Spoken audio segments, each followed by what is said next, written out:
تو میرے امام پاک علی جدی علیہ السلام کربلا شریف کے لیے رخصت ہوئے، چونکہ اللہ کے رسول صلی اللہ علیہ وآلہ وسلم نے سینے لگا کر خواب میں فرمایا تھا کہ اسی سفر میں تم جام شہادت نوش کرو گے فرات کے کنارے کربلا میں، اور بھوکے پیاسے بال بچوں کے ساتھ جام شہادت نوش کرنا ہے۔ امام پاک نے ابھی جو ہے وہ گھر والوں میں سے چند کے سوا یہ خواب کسی کو نہیں بتایا، اور اس خواب کو امام پاک کی شہادت تک مخفی رکھنے کا حکم دیا گیا۔ امام پاک نے بظاہر قصد فرمایا مکۃ المکرمہ کا، آپ 4 شعبان المعظم کو، اور بعض لوگ کہتے ہیں 2 شعبان المعظم کو، امام علی مقام علی جدی علیہ السلام سن 60 ہجری کے شعبان کی 2 یا 4 تاریخ کو مدینہ منورہ سے مکۃ المکرمہ کی طرف روانہ ہوئے، اور آپ نے شعبان المعظم کا اکثر وقت مکہ شریف میں گزارا۔ رمضان المبارک، شوال المبارک اور ذوالقعدہ اور ذی الحجہ کے 8 دن آپ نے مکۃ المکرمہ میں گزارے۔ جب کوفیوں کو پتہ چلا کہ امام علی مقام علی جدی علیہ السلام نے یزید کی بیعت سے انکار کر دیا ہے، اور اکابر اصحاب کے شہزادوں نے بھی یزید کی بیعت نہیں کی، تو انہوں نے امام پاک کو خطوط لکھنا شروع کیے، اور امام سے انہوں نے عرض کیا کہ امام آپ کوفہ تشریف لے آئیں، ہم لوگوں نے ابھی تک یزید کی بیعت نہیں کی اور ہم رکے ہوئے ہیں، کیونکہ یزید پلید ہے، فاسق و فاجر ہے، اور یزید کے متعلق آپ سب جانتے ہیں، اس سے پہلے کی نشستوں میں کچھ اشارے کر چکا ہوں، اور مزید جو ہے وہ ابھی وقت اس کی گنجائش نہیں دیتا۔ بس اتنا سمجھ لیں، جیسے شیطان ایک اصطلاح ہے، جیسے فرعون ایک اصطلاح ہے، جیسے نمرود ایک اصطلاح ہے، ویسے یزید بھی ایک اصطلاح ہے۔ یعنی ساری پلیدی کو اگر ایک ساتھ گندگیوں کو، جرائم کو، دہشت گردی کو جمع کر دیا جائے تو اس کو سمجھ لے کہ اس کو یزید کہتے ہیں۔ ساری گندگی آپ جس کا بھی تصور کر لیں، اب آپ کی اپنے ذوق اور تخیلات اور تصورات پر ہے۔ ظاہر سی بات ہے کہ جس کو رسول اللہ صلی اللہ علیہ وآلہ وسلم کی نسبت کا حیا نہ ہو، پاس نہ ہو، لحاظ نہ ہو، اور جس کا کہنا یہ ہو کہ بنو ہاشم پر کوئی وحی کا نزول نہ ہوا، انہوں نے تو معاذ اللہ دنیا کے حصول کے لیے نبوت و رسالت کا ڈھونگ رچایا کہ معاذ اللہ ثم معاذ اللہ ڈائریکٹ جو رسول اللہ صلی اللہ تعالی علیہ وآلہ وسلم کی عظمت اور حرمت پر حملہ کرے۔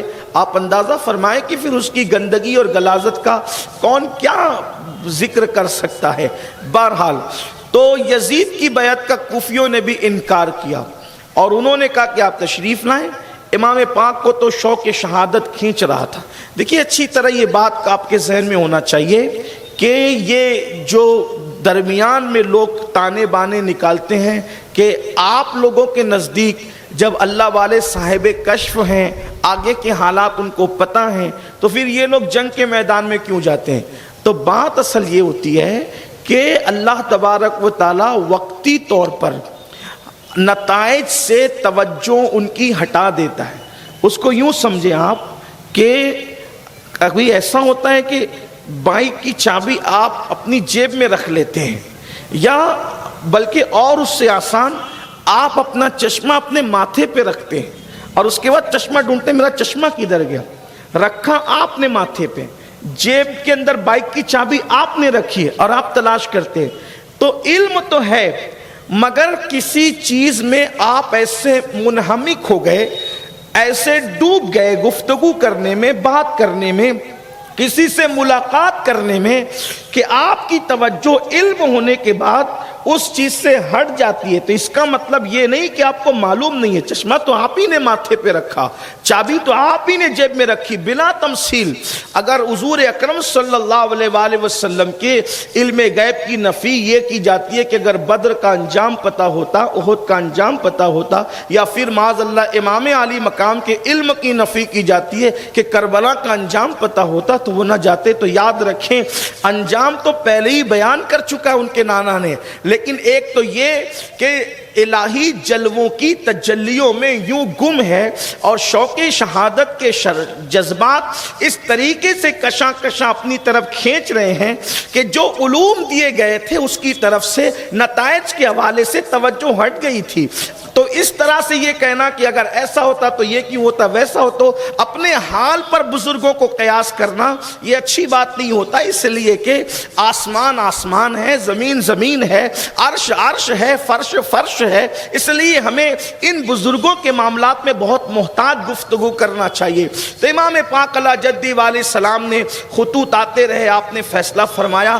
تقریباً ایک محتاط اکثر اہل سنت کے مورخین جس پر اتفاق کرتے ہیں کم سے کم ان خطوط کی تعداد 150 بتائی جاتی ہے کہ 150 خطوط جو ہے وہ انہوں نے بھیجے. امام پاک نے مکہ شریف سے کوفہ جانے کا ارادہ فرمایا. اکابر اصحاب میں سے حضرت سیدنا عبداللہ ابن عباس حبر الامہ رئیس المفسرین جن کو کہتے ہیں, تو انہوں نے جو ہے وہ آ کر کے عرض کیا کہ امام اس وقت روئے زمین پر آپ سے بہتر کوئی نہیں. آپ غور فرمائیں, صحابہ میں بھی ابن عباس جیسی ہستی جس کو رسول اللہ نے حبر الامہ اور رئیس المفسرین بنایا ہو اور جن کے لیے دعا کی ہو کہ اللہ اسے دین کی سمجھ عطا فرما, دین کا تفقہ عطا فرما, وہ کہنے ان کا کہنا یہ مولا حسین آپ جیسی ہستی اس وقت پوری دنیا میں روئے زمین پر کوئی نہیں ہے, آپ سب سے بہتر ہیں. اور اس وقت رسول اللہ کے سگا نواسا زمین کے اوپر آپ کے سوا کوئی نہیں ہے. آپ اس امت کا سہارا ہیں, اس امت کا چراغ ہیں, ہمارے لیے مینار نور ہے, ہمارے لیے مرکزوں کا عقیدتوں کا مرکز ہے. آپ نہ جائیں, آپ کو میں نہیں جانے دوں گا. امام پاک علیہ جدی علیہ السلام نے فرمایا لیکن آپ ان کی تحریر دیکھیں, ان کے خطوط دیکھیں, یہ کہتے ہیں اخیر میں یہاں تک کہتے ہیں کہ امام اگر آپ نہ آئے تو ایسا ہو سکتا ہے کہ پھر ہم مجبوراً یزید کی بیعت کریں گے, اور جب اللہ ہم سے پوچھے گا قیامت کے دن تو ہم یہ کہہ دیں گے مولا ہم تو دین بچانے کے لیے تیرے نبی کے نواسے کو پکارتے تھے مگر وہ نہ آئے, تو میرے لیے عذر کیا ہوگا. تو ایک مشورے پر بات طے کی گئی کہ کوفی جو ہے وہ وعدہ خلافی کرتے ہیں, دھوکے باز ہیں, منافقت رکھتے ہیں اپنی طبیعت کے اندر. تو آپ ایک کام کریں کہ اپنے کسی معتمد خاص کو بھیجیں, وہ جائیں اور حالات کا جائزہ لے کر کے آپ کو بتائیں. تو امام پاک اعلیٰ جدی علیہ السلام نے اپنے چچازاد حضرت سیدنا مسلم ابن عقیل رضی اللہ تبارک و تعالیٰ عنہ کا انتخاب فرمایا. حضرت مسلم ابن عقیل جو ہے وہ مکۃ المکرمہ سے کوفہ کے لیے اپنے 2 شہزادوں کے ساتھ روانہ ہوئے. ہماری کتابوں کے اندر ہم اگر صدر الافاضل کی تحقیق پر اعتماد کریں, علامہ ارشد القادری کی تحقیق پر اعتماد کریں, اسی طریقے سے علامہ مومن شبلنجی کی تحقیق پر اعتماد کریں, تو ان جیسے لوگوں نے تذکرہ کیا ہے کہ حضرت امام مسلم رضی اللہ تبارک و تعالیٰ عنہ اپنے 2 شہزادے, ایک کا نام محمد تھا, ایک کا نام ابراہیم تھا, ایک شہزادے 6 سال کے تھے, ایک شہزادے 8 سال کے تھے, ان کو لے کر کے آپ کوفہ روانہ ہوئے. کوفہ پہنچے, ایک ہی دن میں بتایا جاتا ہے کہ تقریباً کم و بیش 18,000 لوگوں نے امام پاک امام حسین کے نام پر حضرت امام مسلم کے ہاتھ پر بیعت کی. جس دن پہنچے اور بڑا جوش تھا, جذبہ تھا اور بہت لوگ خوش تھے, تو امام پاک امام حسین علیہ جدی علیہ السلام کے نائب اور نمائندے کی حیثیت سے جب ان کے ہاتھ پر لوگوں نے بیعت کی تو امام بہت خوش ہوئے, اور خوش ہونے کے بعد حضرت سیدنا امام مسلم نے اسی دن خط لکھا کہ امام یہاں تو حالات بڑے سازگار ہیں اور بہت خوبصورت حالات ہیں, ایک ہی دن میں اتنے 1000 لوگوں نے آپ کے نام پر میرے ہاتھ پر بیعت کر لی ہے, آپ جتنی جلدی ہو سکے آ جائیں, حالات بڑے بہتر ہیں. ادھر سیدنا امام مسلم کا خط جو ہے وہ کوفہ سے